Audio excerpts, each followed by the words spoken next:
মিশনের যে এখানে আয়োজন, সেই আয়োজনে মঞ্চে উপস্থিত আছেন Shri Kiran Gitteji, secretary health and family welfare ডিপার্টমেন্টে। উনি ওনার বক্তব্য রেখেছেন বিস্তারিতভাবে। আমাদের মাঝে উপস্থিত আছেন doctor HP. Sharma, director medical education southern range, doctor Suvendu Debbarma, chief executive officer THPS, এবং যারা আজকে ব্লাড ডোনার যারা আছেন, এবং এখানে আমাদের ত্রিপুরা পুলিশের এবং যারা representative from paramilitary forces, Assam Rifles, etc., and officials of health, NHM, এবং ব্লাড ট্রান্সফিউশন সেলে, এবং আমার প্রিয় মিডিয়া বন্ধুরা, এবং তোর সঙ্গে যারা আজকে এখানে বেনিফিশিয়ারিজ অব আয়ুষ্মান ভারত, সবাইকে আমি আজকের এই সুন্দর অনুষ্ঠানে আপনারা উপস্থিত থাকার জন্য হার্দিক অভিনন্দন ও শুভেচ্ছা জানাতে চাইছি। আজকে আমরা এখানে ডক্টর জয় গোপাল জলিব, ওনার জন্মদিন আজকে 1 অক্টোবর, এবং প্রতি বছরেই এই দিনটা পালন করা হয়। এবং আমরা জানি যে ভারতের ট্রান্সফিউশন মেডিসিনের যাকে জনক বলা হয়, এবং ওনার জন্মদিনকে সামনে রেখে 1975 থেকে এই Indian society of blood transfusion and immuno haematology এই দিবসটা পালন করে আসছেন, এবং সেদিন থেকে ওনারা শুরুও করেছেন। আমরা জানি যে 14th জুন হচ্ছে international world, that is blood donors day, কিন্তু আমাদের কাছে সেটা তো আছেই, সেটা তো আমরা সবসময় পালন করি, কিন্তু ভারতে 1 অক্টোবরকে আমরা জাতীয় স্বেচ্ছা রক্তদান দিবস হিসেবে পালন করি। বিভিন্ন সময়ে বিভিন্ন প্রতিষ্ঠান, সামাজিক সংস্থা প্রায়শ আমাকে বলেন যে ওনাদের এই রক্তদান শিবিরে যাওয়ার জন্য। আপনারা হয়তোবা দেখে থাকবেন, আমি চেষ্টা করি ওই রক্তদান যে শিবিরগুলো আছে, যারা ব্লাড ডোনার্স সেখানে উপস্থিত থাকেন, তাদের সাথে কথা বলার চেষ্টা করি, তাদেরকে উৎসাহ প্রদানের চেষ্টা করি। এবং ত্রিপুরাতে এই রক্তদানকে কেন্দ্র করে সারা ভারতবর্ষের মধ্যে কিন্তু মানুষ তাকিয়ে থাকে যে কি করে এত সুন্দরভাবে রক্তদান করার ক্ষেত্রে মানুষ সামনের দিকে এগিয়ে আসে। এটা আমাদের একটা গৌরবের বিষয় বলা যায়। আমরা জানি যে আমাদের যে ব্লাড ব্যাঙ্কগুলো আছে, সেখানে যে চাহিদা, সেই চাহিদা পপুলেশনের 1% থাকতে হবে।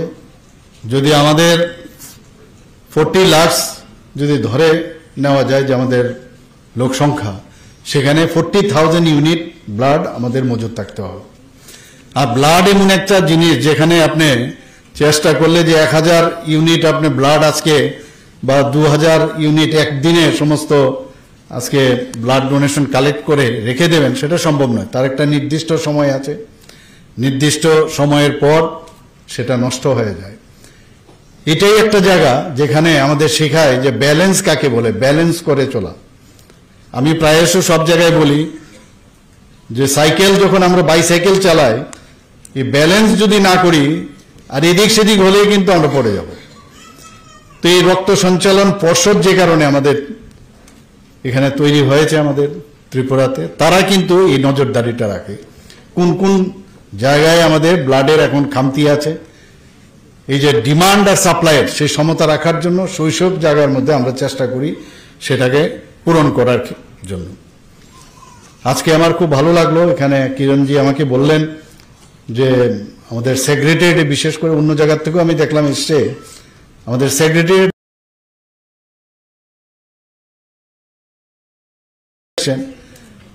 তো এতে করে আমাদের যে 1.5 লাখ প্রায় আমাদের যে এমপ্লয়ি আছে, তাদের মধ্যেও কিন্তু মানে ব্লাড দেওয়ার ক্ষেত্রে তাদের মধ্যেও তারা উদ্বুদ্ধ হবেন তাহলে আমাদের যে মাঝে মাঝে যে ব্যালেন্স মেনটেন করতে গিয়ে যে সমস্যাটা হয় ব্লাড ব্যাংকে, সেটা কিন্তু সবসময় একটা পূরণ করার সুবিধা থাকবে আমাদের। আমরা জানি যে ব্লাড ডোনেশন তো হয়ই, কিন্তু পাশাপাশি যারা এখনো সুস্বাস্থ্যের অধিকারী অথচ একটা ব্লাড দেওয়ার ক্ষেত্রে অনীহা এটা থাকে, তারা কিন্তু উদ্বুদ্ধ হবে। বিভিন্ন জায়গায় আমরা প্রতি সপ্তাহ যদি দেখেন, মান্থলি দেখলে আপনারা দেখবেন বহু জায়গায় মানুষ স্বতঃস্ফূর্ত হয়ে ব্লাড দিতে আসে। আরেকটা বিষয়, মহিলারা এখন চলে আসছে বিশেষ করে ব্লাড দেওয়ার ক্ষেত্রে, তারা কিন্তু ভলেন্টিয়ার হয়ে আছে। আমি সব জায়গায় বলি যে ব্লাড এমন একটা জিনিস যে যারা ব্লাড দিচ্ছেন ওনারা কিন্তু বলতে পারবেন না কার কাছে এই ব্লাডটা যাচ্ছে। এবং ব্লাড দেওয়ার ক্ষেত্রে যেরকম একটা মানে মানসিকভাবে একটা আধ্যাত্মিক একটা ফিলিংস যেটা আসে, এবং যিনি গ্রহণ করছেন তার ক্ষেত্রেও কিন্তু সেই একটা আধ্যাত্মিক ফিলিংস আছে যে কার রক্ত কার কাছে যাচ্ছে।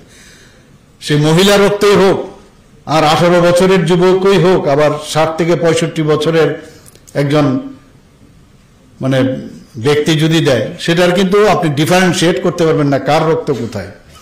এটা কি মুসলিমের রক্ত না বুদ্ধিস্টের রক্ত? তো ব্লাড আমাদের সবসময় আমাদের অনেক কিছু শেখায়। তো আমি এটাকে বলবো যে যেভাবে এখন মানুষ আমাদের উদ্বুদ্ধ হচ্ছে এবং রেনেসাস তৈরি হয়েছে আমাদের ত্রিপুরার ক্ষেত্রে, একটা উৎসবের মেজাজ। আমরা আগে শুনতাম আগে উৎসবের মেজাজে এই হয় সেই হয়, কিন্তু উৎসবের মেজাজে আমরা দেখছি সেটা হয়, অন্ততপক্ষে বর্তমানে তো আমি দেখতে পাই, এবং সেটা আমি মানে খুব ভালো করে অবজার্ভ করি। আমরা জানি যে পুরুষদের ক্ষেত্রে আমরা মাসে 3 বার করে করে ওরা রক্ত দিতে পারে, মহিলারা মাসে 4 মাস পর পর রক্ত দিতে পারে, 3 মাস পর পর, 4 মাস পর পর মহিলারা। এই কারণে বলছি, এই জেনেও কিন্তু আমাদের মনে থাকে না এই বিষয়টা। এবং আমার মনে আছে কিছুদিন আগে আমি বর্ডার এলাকায়, এখানে আখাউড়া বর্ডারে একটা রক্তদান শিবির হয়েছিল। আমি যখনই যাই প্রথমে জিজ্ঞেস করি তোমার ব্লাড গ্রুপটা কি, কতবার রক্ত দিয়েছো। তো সেখানে একজন মানে মুসলিম এক ব্যক্তি আমাকে বলছেন 100 বারের উপরে উনি রক্ত দিয়েছেন। আমি শুনে তো অবাক হয়ে গেলাম। আমি বলেছিলাম যে ওর সম্পর্কে আমরা খবর নেওয়া, আরো ডিটেলস নেওয়া, সত্যতা যাচাই। নিশ্চয়ই উনি যখন বলেছেন সত্যতা, এখানে বাকি যারা আছে ওরাও বলছে, তো উনাকে অ্যাকচুয়ালি পুরস্কৃত করা উচিত, ওনাকে ধন্যবাদ দেওয়া উচিত, ওনাকে সম্মান আমাদের তরফ থেকে দেওয়া উচিত। এইরকম ব্যক্তিও ত্রিপুরাতে আছে না যে আমার শরীরে কি কি রোগ আছে। অনেক সময় ব্লাড প্রেশার হতে পারে, ডায়াবেটিস হতে পারে, এগুলো কিন্তু ওই রক্তদান করতে গিয়ে এগুলোও জানা যায়, নিজের রক্ত সম্পর্কে সমস্ত যখন ব্লাড অ্যানালাইসিস হয় আরো অনেক বিষয়গুলো আসে। আবার যখন কিছু কিছু ক্ষেত্রে আমরা কিন্তু সবাই ব্লাড আমরা দিতে পারি না। আবার আমি যখন ব্লাডটা দেই তাতে কিন্তু শরীরের জন্য ভালো, কারণ রিজুভিনেট হয়, নতুন নতুন সেল আবার কয়েকদিনের মধ্যে সেগুলো আবার কিছু সেলুলার স্ট্রাকচার আছে সেগুলো একটু সময় নেয়, কিন্তু প্লাজমা কিন্তু খুব অল্প সময়ের মধ্যে 3 থেকে 5 দিনের মধ্যেই সেটা আবার তৈরি হওয়া শুরু হয়। এতে করে যারা স্ট্রোক হওয়ার যে প্রবণতা সেটাও কিন্তু কম থাকে। তো অনেকটা থিনারের কাজ করে ব্লাড, যেটা আমরা অনেক সময় যে থিন হওয়ার জন্য যেসব আমরা ড্রাগস আমরা নিয়ে থাকি সে তারও প্রয়োজন হয় না। এগুলো কিন্তু এইসব ক্ষেত্রে আমাদের আলোচনা প্রয়োজন যে ব্লাড ডোনেট করা আমাদের সামাজিক দায়িত্ব, নিজের তো শরীরও ভালো থাকবে, আবার এটা সামাজিক দায়িত্ব বোধ, সেটা আমার মনে হয় আমাদের সবার করা উচিত। আমাদের শরীরে যে রক্ত, পুরুষের ক্ষেত্রে যে উদ্বৃত্ত রক্ত থাকে এক্সট্রা, পার কেজিতে 26 ml আমাদের এক্সট্রা রাখতে থাকে, ফিমেলদের ক্ষেত্রে 16 ml। আর তার সামান্য খালি আমরা যদি 350 ml যদি রক্তদান করি, আপনারা যদি পার কেজি মানে যদি গুণ করেন তাহলে দেখবেন খুব অল্প মানে রক্ত আপনি দান করছেন। এবং আমরা জানি যখন আমরা সার্জারি করতে নামি অনেক সময় দেখি যে এই পেশেন্টের যদি সার্জারি হয় তো অ্যাটলিস্ট তার 2-3 বোতল রক্ত লাগবে, এবং হাতের কাছে যদি 2 ইউনিটস রক্ত যদি রেডি না থাকে মুশকিল হয়ে যায় অপারেশন করতে। তো এগুলো আমরা নিজেরা আমরা জানি, এবং পেশেন্ট পার্টিকে যখন বলি যান আপনার এই যখন ব্লাড গ্রুপ, আমরা জানি যে ব্লাড গ্রুপ এ বি ও এবং এ বি ও, তো এই গ্রুপের আবার যদি আমরা পজিটিভ দেখি আবার নেগেটিভও আছে সবকটার, অর্থাৎ 8টা গ্রুপ আমাদের হিউম্যান বিংসে আছে। তো নেগেটিভ গ্রুপ আমরা 15% আমাদের পপুলেশনের নেগেটিভ গ্রুপ আমরা পাই। তো যখন দেখা যায় এরকম যে আপনি গিয়ে ব্লাড নিয়ে আসেন, ব্লাড ব্যাংকে মজুদ না থাকলে খুব সমস্যা হয়, সার্জারি করতে খুব সমস্যা হয়।